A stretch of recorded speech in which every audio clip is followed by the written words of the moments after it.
హాస్పిటల్కి వెళ్ళేసి వచ్చాం కదా, తగ్గిపోతుందిలే బావ జ్వరము. అబ్బా ఒళ్ళు కాలిపోతున్నదే. అబ్బా ఒళ్ళు నొప్పులే. అయ్యో దేవుడా పరమేశ్వరా, మా ఆయనకి జ్వరం తగ్గేటట్టు చూడు స్వామి.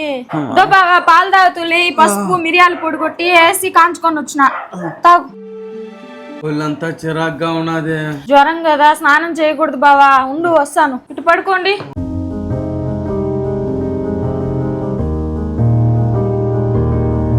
ఇంకా ఫ్రెష్ గా ఉంటదిలే, లేసి కాసేపు కూర్చో, టాబ్లెట్స్ ముందు గాని. అన్నం తినేసి వేసుకోవాలి టాబ్లెట్ లో.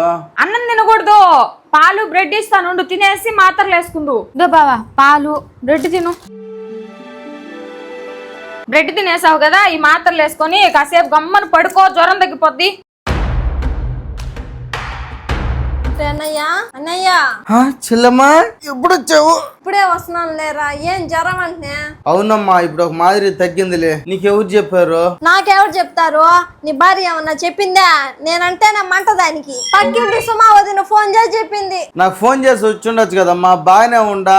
దానికోసం ఇంత దూరం రావాలనా? ఏంద్రా మాట అంటావు? మొహం చూడు ఎంతలా ఊతిపోయి ఉండదు. నీకు చిటుక్కమంటే నా గుండె లట్టుకమ్మని జారిపోతుంది అన్నయ్య.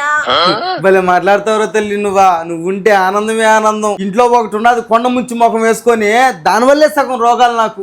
ఇందుకు ఆడిపోయిందిరా అయితే. నేను వచ్చి ఛాన్స్ అయిపోయిందా? మొగుడు బాగాలేకపోతే ఏడ తిరుగుతున్నది?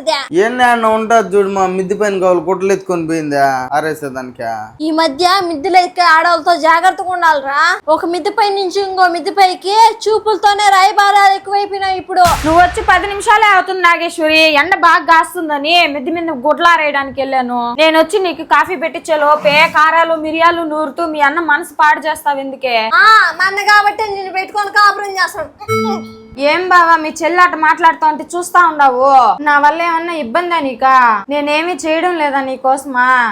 చేస్తా ఉండవులే బోడి. 3 పూట్ల కూర్చొని తింటున్నావే, అదే చేసేది నువ్వు. బావా కొండను చూసి కుక్కలు మొరుక్కుంటా ఉంటాయి, అవన్నీ నేను పట్టించుకోను. నీ కోసం నేను బతుకుతున్నానా లేదా? నీ కోసం నేను అన్ని చేస్తున్నానా లేదా? నా కోసం నువ్వు బతుకుతున్నావు కాదన్న లేదు. ఏ ఆడబిడ్డ అయినా మొగుడు కోసం బతకాల్సిందే. మా చెల్లి కూడా ఒక ఇంటికి కోడాలే, కానీ నువ్వు మా చెల్లిని కుక్క అనడం నాకు నచ్చలేదు.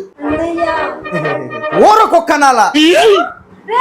నా భార్య నాకు బాగలేదంటే నాకన్నా ఎక్కువ బాధపడింది. ఎన్ని దేవుళ్ళకు మొక్కిందో, ఎన్ని సేవలు చేసిందో నాకు తెలుసు. నువ్వు వచ్చి రాగానే చెవు చిట్టుక్కు గుండె లటుక్కని డైలాగులు వేస్తున్నావు గానీ, అన్నయ్య మాత్ర వేసుకున్నావా, అన్నయ్య జ్వరం తగ్గిందా, ఏదైనా మంచి హాస్పిటల్కి వెళ్దామా అని ఏమైనా అడిగినావా? ఇంటి కాపురాన్ని ఈదులో పెట్టి మా కాపురాన్ని నాశనం చేయొద్దమ్మా. అది నీకు మంచిది కాదు, మాకు మంచిది కాదు. ముందు లేసి మా ఇంట్లోంచి బయట పోమే. మాయ చేసేసింది ఇది మా అన్నయ్యని. లక్కీ జ్వరం తగ్గిపోయిందిరా. నువ్వు బాగుంటే చాలు బావ నాకు.